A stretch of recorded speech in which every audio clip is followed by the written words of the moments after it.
Welcome to University Drive, your pathway to the transformational work of University of the Bahamas.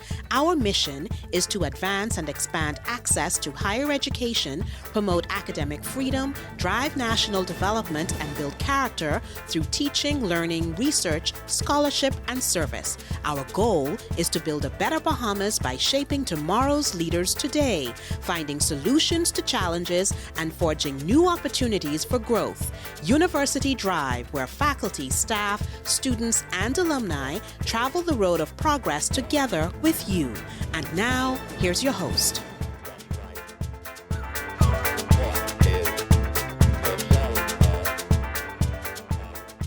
STEM is a curriculum based on the idea of educating students in 4 specific disciplines: science, technology, engineering, and mathematics, in an interdisciplinary and applied approach. Rather than teach the 4 disciplines as separate and discrete subjects, STEM integrates them into a cohesive learning paradigm based on real-world applications. Today's episode of University Drive will explore STEM education and what it means for students of all ages and how this new approach to education is changing the way we teach and the access it provides to the jobs of today and to the future. To help me explore the intricacies of STEM is Aisha Bowe, a Bahamian-American aerospace engineer, founder and CEO of STEMboard, a technology company. Prior to founding STEMboard, Bowe was an aerospace engineer at the NASA Ames Research Center, where she focused on miniaturized satellites and aircraft trajectory optimization. Aisha, thank you for joining me all the way from Washington, D.C. Thank you for having me. I love that intro because people are like, what's an aerospace engineer? And I'm like, it's rocket science. I'm actually a rocket scientist, right? I'm like, let's just put it out there, because then they're like, oh, okay, that's what that means. That's what that means. How did you become a rocket scientist? I mean, for a lot of people, it's a dream. It's like a far-fetched dream. And you always hear this word being thrown about. It's not rocket science, but for you, it is.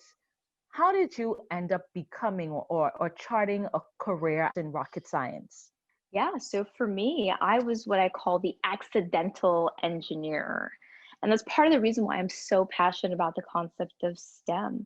It wasn't until I ended up in community college that I stumbled upon a love for math and science.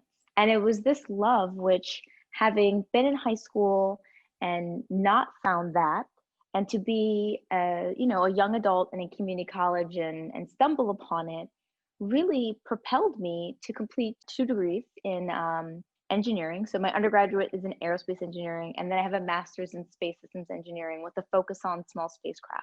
And so I really believe that it's never too late to start. And it, in fact, isn't about where you start, it's about where you end.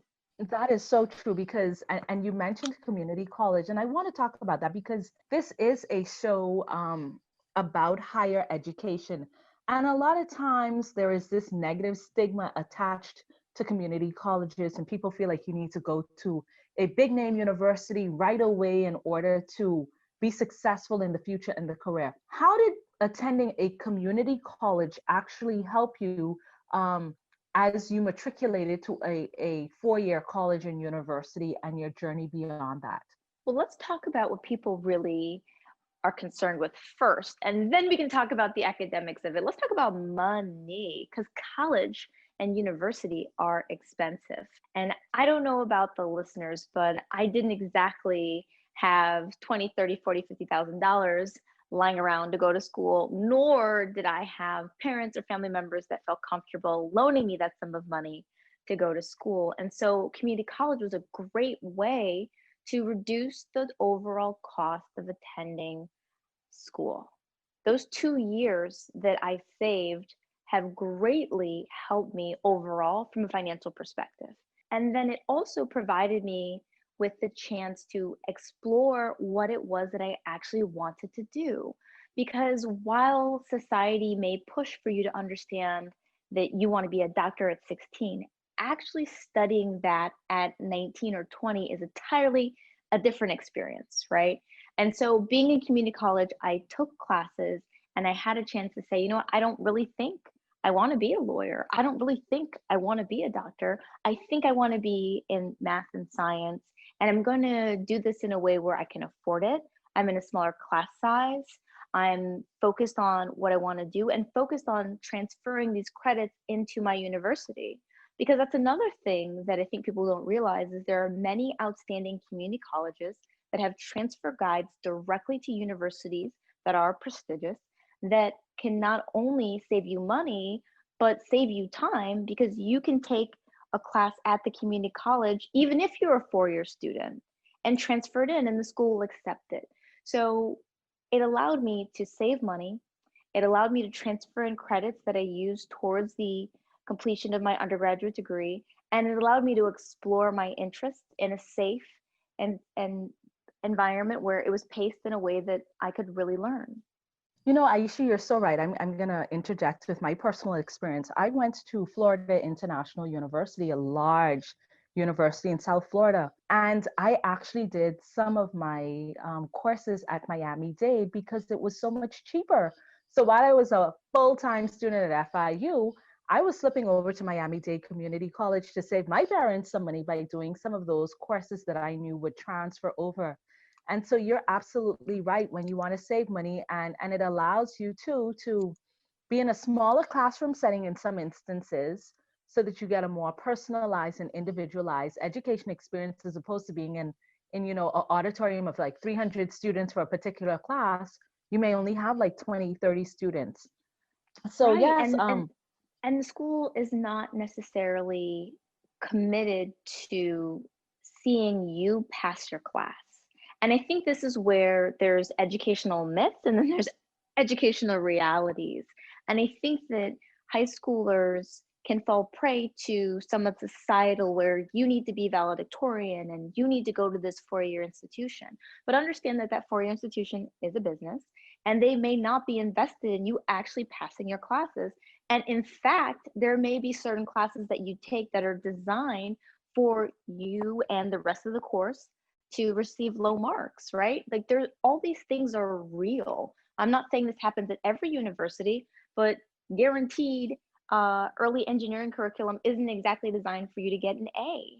And so I think it's really important that when people think about pursuing higher education, they talk to people who have done it and they get a realistic perspective and they decouple themselves from what they may think is a positive social stigma or a negative social stigma. I guarantee you, when I went to community college, there were people who were around me that thought that I was less than best for doing that. I know them. These are the same people today that have to applaud me because they're watching me on their TV. So you have to get out of this idea of trying to measure yourself by somebody else's yardstick and focus on what can I do now to protect my pocket, to protect my GPA, and to put me in the best possible position to do whatever it is that I want to do later in life. you know, when we think about, you said you went to community college. Take us back to high school. And you said, you know, going to a community college allowed you to kind of figure out what you wanted to do versus what you didn't want to do. Because we all have these, you know, this fantasy or this fairy tale or this idealistic concept of what we want to be as teenagers. And that idealistic concept versus reality is totally different because there are so many variables as teens that we don't take into consideration or that we can't even think about. So connect the dots between high school and college. Were you that straight A student? Were you that high flyer? And in college, in high school, what were some of the career aspirations that you did have that were totally changed once you entered the college environment? Oh, I was not a straight A student. I was not a high flyer. We'll just say I was not voted most likely to succeed, but that does not mean that I wasn't smart. You know, it's funny to me. I think that sometimes students who are not focused can be mischaracterized as being unintelligent, right? And even if you take some of the parallels that you see like in modern culture, especially in the United States, where they talk about some of these rap stars like the Jay-Z's being on the street and hustling, oftentimes you have the same level of acumen and business mind. They're just in the wrong business, right? They're in the street as opposed to in the boardroom. And so I'm really passionate about this idea that I don't care if you were not a high performing high school student. I wasn't, but I am a high performing person in life overall because I recognize that I'm the master of my destiny and I'm the master of my narrative. And if I just take the time and I'm patient with myself in learning, that I can learn and I will achieve. So for my high school career, I didn't have role models. I wasn't thinking about being anything. All I wanted to do was get a job and get an apartment and live on my own. Like that was my whole goal, was to get out of my parents' house and have my own little slice of something. I wasn't thinking about a career. I wasn't thinking about a resume or professional presentation. But once I ended up in that small community college environment, for me, all those things clicked. And I said, okay, well, I am smart and I'm going to just cancel out everything that anybody ever told me is possible because that's based off of their reality, not mine. And I'm going to just focus on my little goals here, regardless of what people are going to say. Because when I told them I was going to be a rocket scientist, they thought I was crazy. When I told them that I was going to go to one of the best aerospace schools in the country from a community college, also thought I was crazy. And when I told them that I was going to graduate, get a master's, and get a job at NASA, they also thought I was crazy. But now you can read about it on Wikipedia.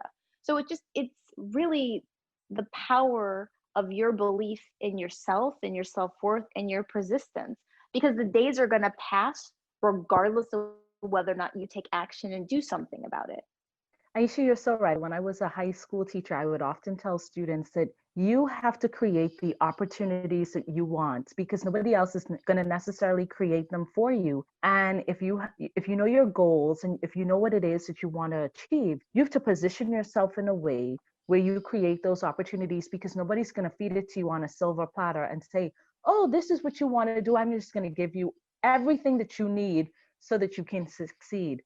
But you're right. It's about self-worth. It's about having that confidence and believing in yourself despite what other people may say about you. I could talk about that all day. So let's get right into it because we want to talk about STEM because it seems to be the acronym that has become the buzzword in the last decade, particularly as it relates to education. And you are the founder of STEM Board. Tell us about your company. What is STEM Board?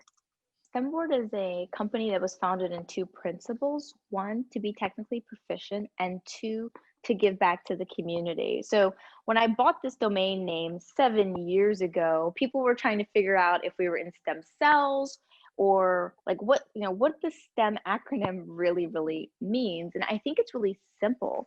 It's this idea that nearly every single job, right? Every market vertical has been digitized in some way. You need to have a basic technical proficiency to work. It doesn't matter if you're at a restaurant or if you're at a bank or if you're working on a ship somewhere. You need to be able to upload documents. You need to be able to navigate spreadsheets. All of these things, which people consider to be STEM, are really just job skills. And I think that they should be communicated as such.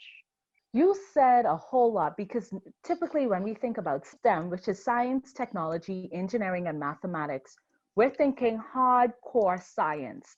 But you created this company around this idea of technical proficiency. And like you said, looking at STEM board, you probably won't guess off the top that's what it is. You think of something so much more probably complicated. Why is it important? And you spoke about basic technical proficiency to work. Everything that we do now seems to have some digital component. But what I'm recognizing is that schools are not necessarily incorporating technology in the learning process like they should. We're seeing this shift now that COVID-19 has come and taken over our world and has forced us to adapt. But prior to this, technology wasn't a big thing in education, particularly at the primary school, junior high, or middle school in the United States and high school level. Why is it important for us to embrace technology, and what power does technology possess when used the right way? Wow, that's a great question. I feel as though the power within technology is truly limitless if it is used in the right way. So let's talk about access and opportunity. One of the things that I'm seeing now in the pandemic is with a shift to a virtual learning platform, students have so many resources at their fingertips online. But the question is, do they have the connectivity? Do they have the Wi-Fi? Do they have the devices? Do they have the teachers and the student communities to pursue those subjects online? Because it really does take a village and at least somebody with direction. But what I like to say when I think about where we are with technology is industry really drives the skill sets that are needed for a labor force. And so there's been a disconnect between what industry is doing and what schools around the world, except in some like very affluent areas, and what they're doing in order to prepare the students to be industry ready. And I think that when you look at that, you see automation on the rise in many fields like manufacturing, automotive. You see a lot of distance opportunities to work and support virtual environments. I mean, companies like Google and Twitter said, hey, you guys don't have to come back to the office until summer of 2021, right? Because they had entire virtual networks and setups to do the same jobs that they did in the office at home. And I think that in many ways, these are the approaches that need to be distilled down into some of the principles of how people are being taught now. Aisha, the reality is that you said there's this disconnect between what's happening in school and industry.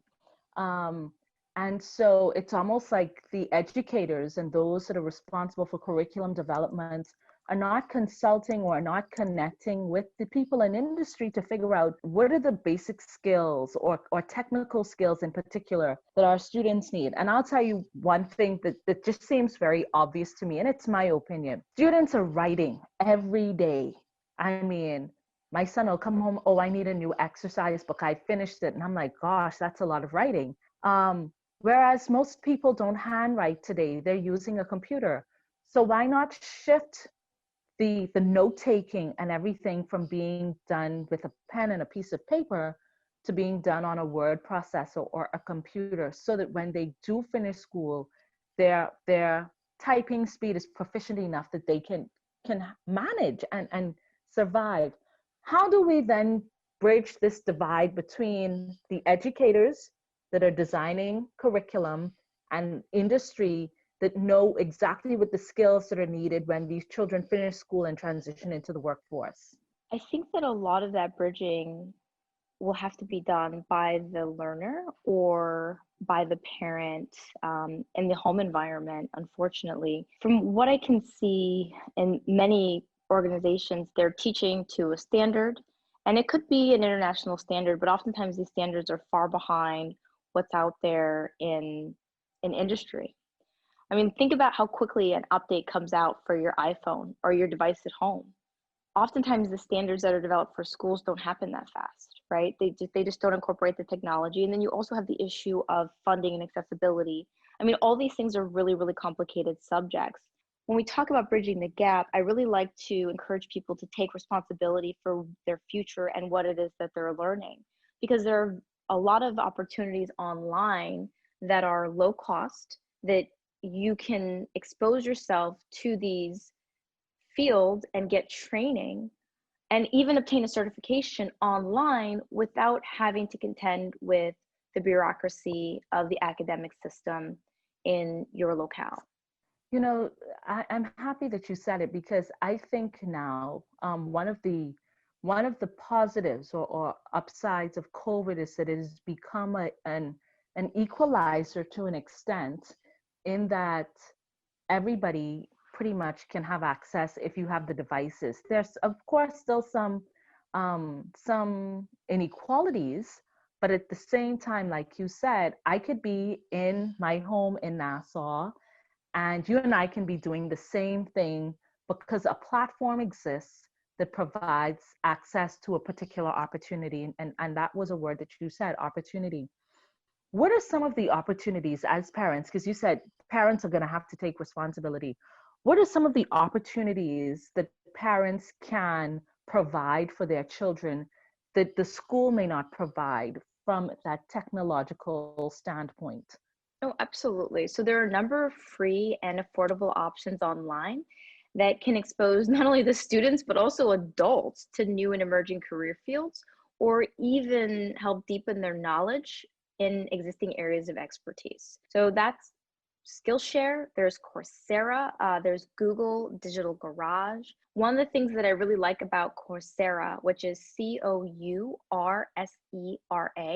is that they actually partnered with several universities to provide courses in nearly every possible subject, like from art history to engineering. And some of those courses are actually for degrees or certificates, but they also have one-off classes. I mean, I don't know about you, but one of the things that I like to do in my spare time is try to become a better cook, right? There are classes online where they talk about graphics and cooking and design. And so there's a wide range of things on this platform that you can get. You can buy a small class or you can buy a subscription, and you can get online and you can learn more. It's funny you should say that because I'm currently enrolled in 2 courses on Coursera as we speak. And like you said, it provides you access to things that you ordinarily may not have access to. And I think, more than anything, as an educator, for me, it's about promoting and encouraging lifelong learning. So it may not necessarily be something that's in your career path, but it's something of interest. But they're always transferable skills. And that's what I tell people. It may not necessarily be your major, but you can learn something from that you can transfer into other disciplines. And that's the important thing. We're gonna take a break here on University Drive. Stay tuned and we'll be right back.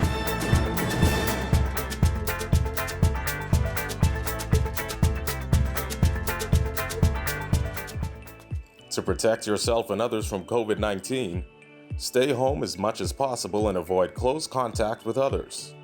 Wear a mask that covers your nose and mouth when you leave home.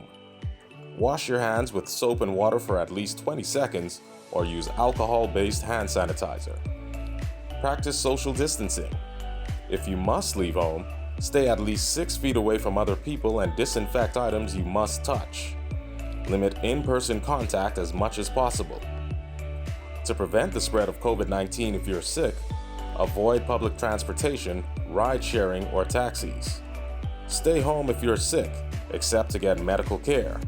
Remember to call ahead first. Separate yourself from other people and pets in your home. Everyone is at risk of getting COVID-19. Older adults and people of any age who have serious underlying medical conditions may be at higher risk for more severe illness. This message is brought to you by the Centers for Disease Control and Prevention and University of the Bahamas.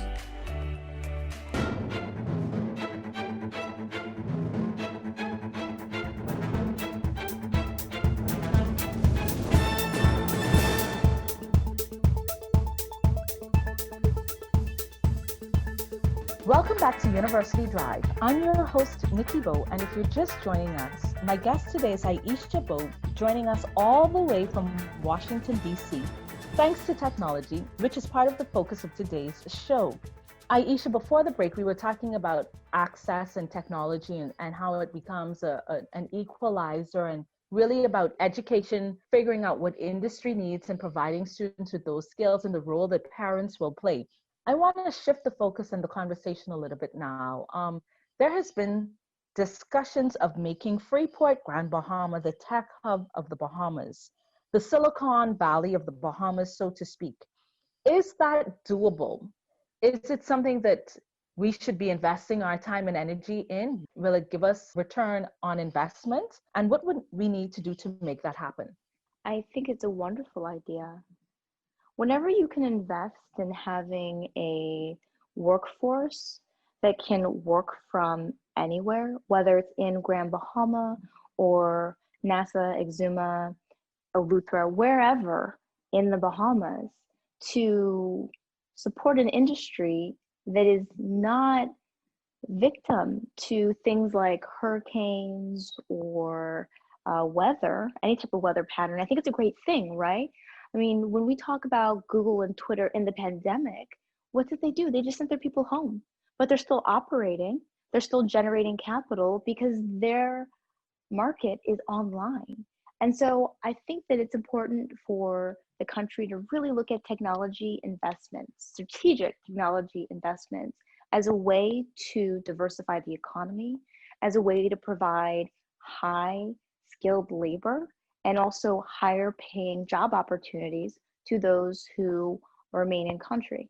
And what we've seen with Silicon Valley and many places, even the banking that's arisen in Charlotte in North Carolina, United States, is that when you bring tech companies, whether it's IT call centers, which can be accomplished from essentially anywhere, or anything that allows a person to gain access to the global marketplace, you bring prosperity to an area.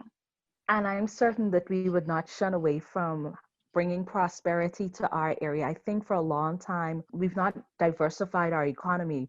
Tourism has been the bread and butter of our economy, our country for many, many decades. And the pandemic, I mean, gave us a big blow in that industry. And like you said, we need to find industries that can withstand things such as that because it's not isolated to a locale or not dependent on being at a particular locale. When we talk about tourism, another thing that impacts us as well in the Bahamas is climate change. And we've seen last year with Hurricane Dorian how that impacted us. How can we use STEM to combat the threats and risks that climate change poses? Oh, wow. That's such an amazing question. So one of the things that my organization did over the last few years is found a tech camp called Hack It Bahamas. And what I love about that camp is we bring together students. They do not need to be high performing. They just have to be interested in math and science. And we put them together for 5 days and we would challenge them to create a business that addressed some aspect of Bahamian life. And one of the groups came up with this idea of having little rovers that would take soil samples to help farmers better understand the humidity and the temperatures and condition in their fields. We had another group that actually wanted to come up with a way of using high altitude balloons to do remote sensing so that the Bahamian government could get real-time metrics on what was happening in the environment. We had another group called Bahama Buoys that wanted to provide real-time situational awareness to the Royal Bahamas Defense Force by taking weather buoys and fitting them with sensor kits. And so there's so many ways that STEM and ingenuity could be applied to climate change. It just comes down to leadership and who are the people that are being elected to drive this transformation. Because what I often find is some of the best ideas come from people who are not empowered to execute them. My high school students had great ideas about how to build technology. They had the cognitive flexibility. What did they not have? They didn't have the connections, they didn't have the capital, and they may not have had the mentorship to execute them. And so when I look at technology and innovations in societies, I think that there's gotta be a way to be more welcoming to the emerging workforce, right? That new generation who may not have ran for minister of parliament and who may not have a family business that's well established, but who may have a great idea. Because when I mean, from speaking from personal experience, when I decided to found this company 7 years ago, I had a lot of people say, well, you're not an MBA, or you're not you're not a professional engineer. Why do you think you can do it? But we are on the Inc. 5000 list of the fastest growing companies in America. We're in the top half. And I did that despite people saying, well, why do you think you can do it? Why do you think you can do it? And I was just one of those young people who had a vision and who knew how to execute the vision, regardless of having the capital or the resources. So for those who are listening to you, I really say, like, you got to think about yourself. Are you empowering the next generation? Are you using your position? Are you open to hearing ideas that may differ from your own? Because for many years, and Nikki, you and I have been on many calls where I've told you about my visions and things I wanted to do for the Bahamas, but I have been saying for years, on the radio and to anybody who'd be willing to hear me that technology diversification of the economy was necessary so that the country could weather the storm. There's been a pandemic, there's been a hurricane, people are still recovering from Dorian. And now the question is, how can you create a new baseline where individuals can continue to make a good living and pursue their dreams without having to be worried about climate change and without having to be worried about a pandemic keeping them from being able to physically leave their home and go to work? Wow, you said a lot. And there's an old adage that says, you don't know what you don't know. And the truth is, a lot of the decision makers are specialists in fields that are not technology driven, and we tend to shy away from that which we're not comfortable with or that doesn't come natural to us. And we know that a lot in the older generation, they don't embrace technology like the younger generation does. You know, you can give a child a tablet, an iPad, and they're able to manipulate that device like, you know, they created it. And you give that same device to an older person and they seem to struggle. How then, or what do we need to do as a country to make sure that those that have the power are making the right decisions in our best interest to move us forward? Because whether we want to admit it or not, there's a huge lag in technology. When I travel to the US, when I travel to Europe, I'm like, oh my gosh, where do I live almost? Like, because we're so far behind. How do we lessen that gap so that we aren't lagging so much behind the rest of the world when it comes to technology? I think that there are individuals who are in the islands right now that are insanely brilliant that can help lessen the gap. I think the question comes down to, are they being empowered to do so? I know firsthand, I've worked with them. You have brilliant Bahamians globally who are achieving phenomenal things. However, does that translate to on island? And really that comes down to several things, right? Who is empowered in the school system? Who's empowered in the local government? Who is the business community empowering? Everybody has a role to play. As a business, I felt as though it was my duty to invest in the future of Bahamians by putting my own dollars into these camps. I've spent a good deal of my own personal capital to ensure that Bahamians were exposed to STEM subjects. And as a result, I have students who have gone on and they're at Morehouse, they're at Georgia Tech, they're all over the US doing things and creating their own communities. But this isn't, to me, a conversation about just the government or politics. It's about the individual, and it's about organizations that are established in the community and what they can do to help push the needle forward as well. How then do we get these people to come together? What would be the driving force or the motivator for all of us to come together to say, look, these are the things that we need as a country? I was watching a docuseries on Netflix, and it spoke about a country in Europe that was pretty much the tech hub, like everything was technology driven, and how much progress they made as a result of digitizing all of their government services and just being out there. And you saw the progress they made. How then do we get our citizens who may not be as exposed or because it's something new and we don't like change, that we can embrace it? How do we then move beyond that fear factor to a place where we can see the benefits of what technology can do for us as a country? I don't think that we're in an environment that provides too much choice right now. And I don't say that lightly. Between natural disasters and a pandemic, that's exactly where we are as a society. And so the question is, with the hotels shut down for months, with uncertainty around whether or not the economy is going to rebound the way that it should, why not try something new? Why not try to adopt technology? What is the downside of that? I don't really think that there is any. I personally know that this pandemic for me has pushed me outside of my comfort zone. I've had to learn new skills. I have not spent this much time at home in years. I can't remember the last time I flew. But what my focus has been on has been upskilling, realigning my business acumen, and realigning what my workforce does. And we're still in business, which, as you know, many United States businesses have gone out of business. And why was that? Because we're a tech company, and that's what we focus on. And so for those, listening to this discussion, I would say I think the writing is on the wall right now. And really, what better time to try something new? You may actually be surprised at how successful it is. I like that. It's the time to try something new. And rather than focus on what could go wrong, you focus on what could go right and hope for the best to come out of it. We're in a pandemic and climate change isn't going anywhere. So it's something that we're going to have to be dealing with for the rest of our lives. So we have to be able to adapt.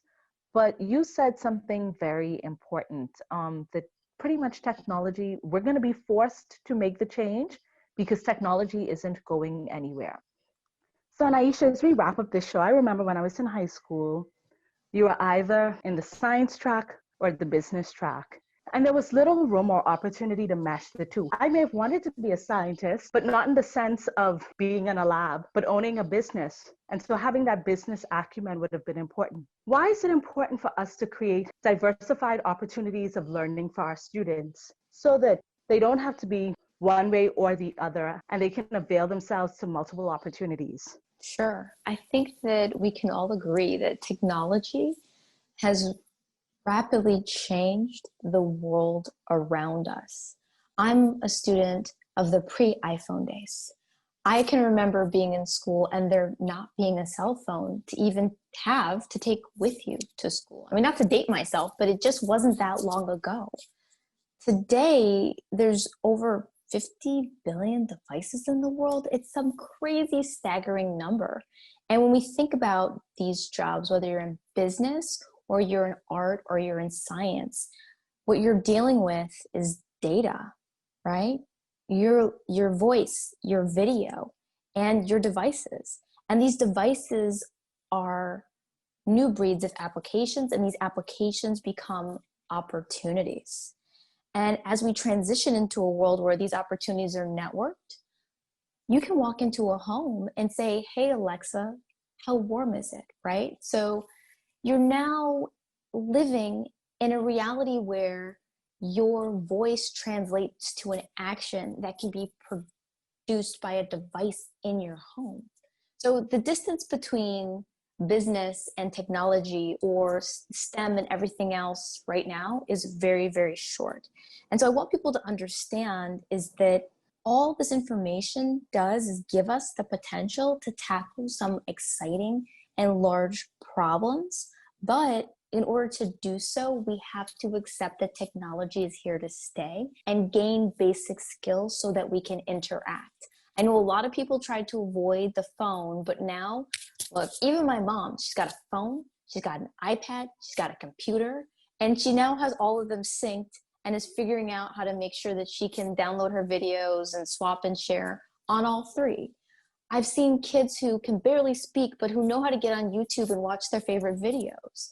And so technology, it's pervasive, and we owe it all to ourselves to put ourselves in the best place to take advantage of those tech opportunities by learning the skills needed to navigate that world. Well, before we go, I know something, and I know this is something that you've been intricately and intimately involved in, and it's coding.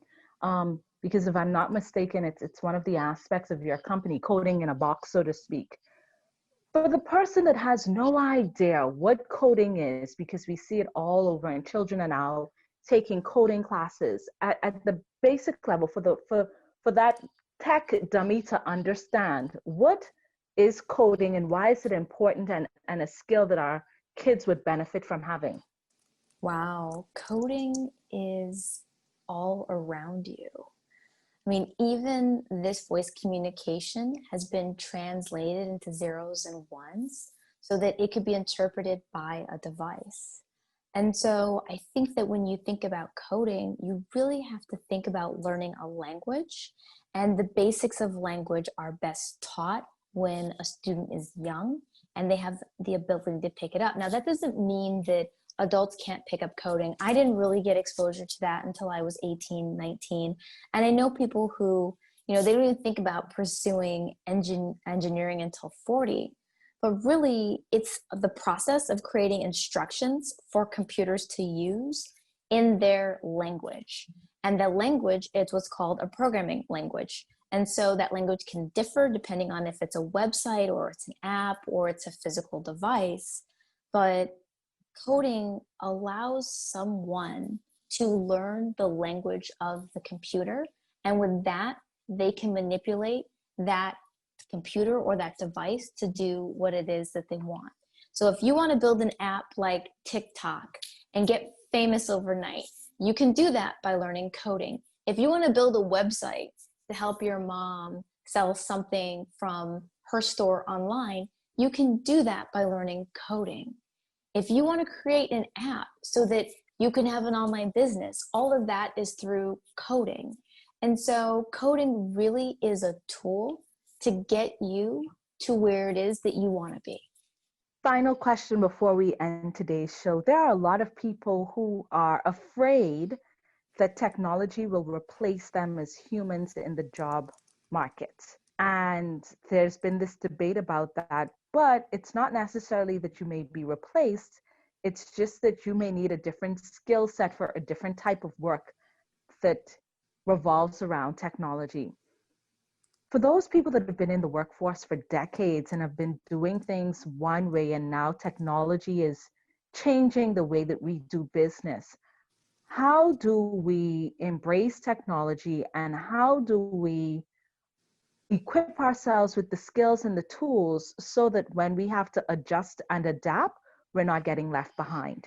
I think you really hit on this idea that jobs will shift based off of technology, but they will still be there. I mean, we live in like this amazing world now where somewhere there's a driverless car and there's a drone delivering packages and there's these little chatbots that pop up online when we need service that are taking down our problems and our issues. And the thing about that is that job may not have existed 10 or 15 years ago. And so in the same way that jobs may be created by technology, jobs may also be filled by technology, right? And so it's this constant renewal process where I highly suggest that people look at what are the skills that are going to be needed to support the direction that technology is going in. Because you're really only as smart, like a computer is only as smart as the person who programmed it. That is powerful. The computer is only as smart as the person who programmed it. So essentially, no matter how good technology is, no matter how amazing, it means that an amazing brain in the form of a human was behind that technology. And so, of course, we're going to continually need to provide the human capital in order to drive technology. Absolutely. What do you say to that college student or that student coming out of high school and the parents of those students who are embarking on this new journey and the role technology will play in the future and how they can position themselves now to take advantage of what technology will look like in the future as our world progresses in this digital age? Sure. So there's two things I would love to leave people with, which is one, humans will always be needed to create and manage new technologies. I mean, I love this because we saw it illustrated in the movie Hidden Figures, where what did the ladies do? They used to handwrite the calculations, but once they saw the computer, they learned how to use the computer. They saved them some time. They probably got fewer hand cramps, and they learned how to work that computer, right? They weren't intimidated by the technology. They learned how to master it. And as a result, they became even more valuable than they were before then. But the other thing that I want to say is that this idea of STEM, to me, sometimes comes across as being really large, right? Like you have to be an engineer or you need to be a scientist, when really technology and STEM in my opinion, is a smaller idea. In the United States right now, a company that is helping people every day is called Instacart. What did they decide to do? Delivery of groceries. That's right. Now, prior to the pandemic, someone might have said, well, you're just lazy, go to the grocery store, right? But can you imagine all of the senior citizens that are getting contactless groceries delivered to their home now because of Instacart? It's not a groundbreaking idea, right? Some might say in some ways they just polished the wheel, but they figured out how to get groceries, what people need, to homes of individuals via an online ordering system. And there are so many efficiencies that can be accomplished by doing just this. And so I say to people, hey, if you're in the Bahamas, look around and say, look, is there something that I can create via technology that will make life just a little bit easier? And I would say, yeah, I think there are probably a lot of things. So you don't have to come up with, the next cell phone or, the next way to travel through time more efficiently. You simply have to think about something that's happening in your world that could be made better by connecting it to technology that oftentimes already exists. Well, Aisha, I could think of a whole lot of things because we've lagged in embracing technology and digitizing a lot of our platforms and our government agencies, not just government, both public and private sector. So I think everybody listening to this show, you've left them with a nugget, something that they can think about. What is it that I can create using technology that will make life easier in the Bahamas? That's our takeaway. That brings us to our second break. Stay tuned. We'll be right back.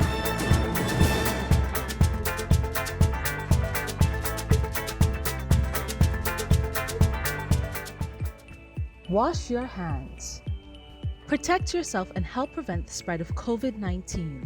Wash your hands properly and often, especially after you've been in a public place, used the bathroom, touched any surface or item, taken out the trash, handled pets, or after blowing your nose, coughing, or sneezing. First, wet your hands. Use soap, lather, and scrub for 20 seconds at least. Then rinse your hands for 10 seconds. Towel or air dry. Use a paper towel to turn off the tap. Don't forget to wash between your fingers, under your fingernails, and the top of your hands. If soap and water are not readily available, use a hand sanitizer that contains at least 60% alcohol. Use the sanitizer, cover all surfaces of your hands, and rub them together until they feel dry. Avoid touching your eyes, nose, and mouth with unwashed hands. This message is brought to you by the Ministry of Health Surveillance Unit and University of the Bahamas.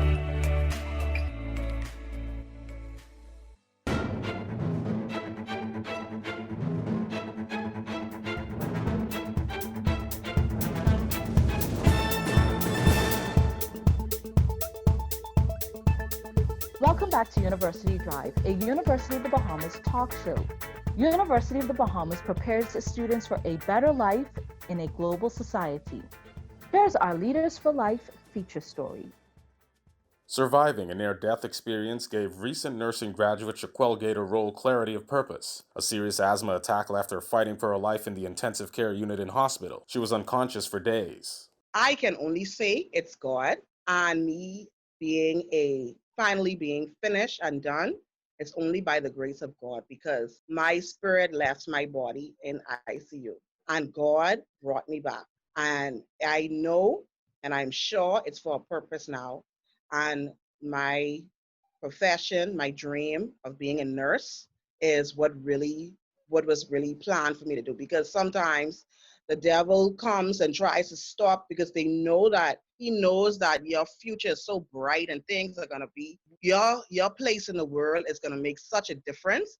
So he tries to cut it short, but God gave me a second chance, and I am so thankful to call myself a graduate of 2020. For 11 days, she was in the ICU on a ventilator to help her breathe. She spent another 2 weeks in hospital. That was a year ago. Now, Jaquel is making the most of her second chance. She's graduated from UB with a bachelor's degree in nursing and is one of those healthcare workers on the front lines of a pandemic that has left the world forever changed. She plans to pursue her master's degree in nursing education and reflects on how her experiences have prepared her to move forward. That journey has taught me a lot, not only and made me grow not only spiritually but professionally, because it gave me a side, it gave me a version of what I'm dealing with in terms of a patient, being a patient and now having to take care of patients.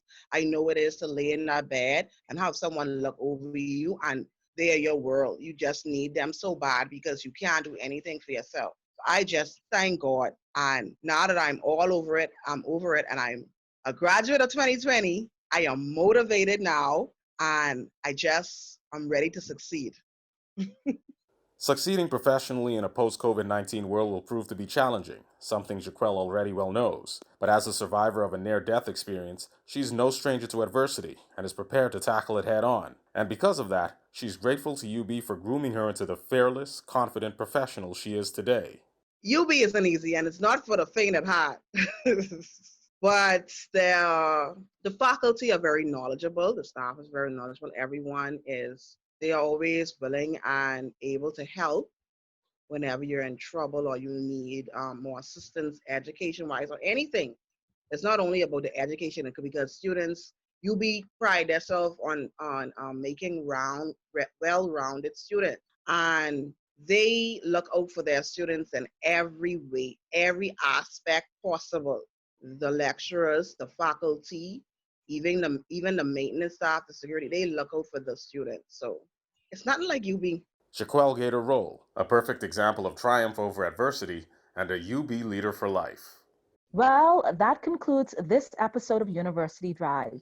Aisha, thank you so much for making this happen and for educating our audience on the importance of STEM and breaking it down so that it's not such a far-fetched concept or something that's intimidating, but helping us to realize the daily application of STEM and what it means for the future. This show has been very enlightening, and I appreciate you joining me all the way from DC, which technology has made happen.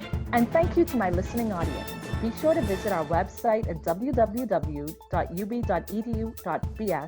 for all the episodes of University Drive, and follow us on Facebook, Twitter, Instagram, and LinkedIn. And be sure to join us next week, same time, same radio station, for another episode of University Drive. I'm your host, Nikki Bowe. My guest today has been Aisha. Aisha, thank you very much. Thank you for having me. Enjoy the remainder of your day.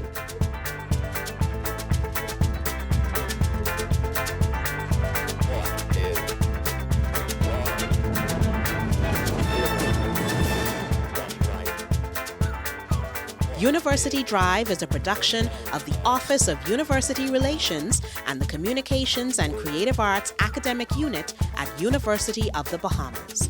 All rights reserved.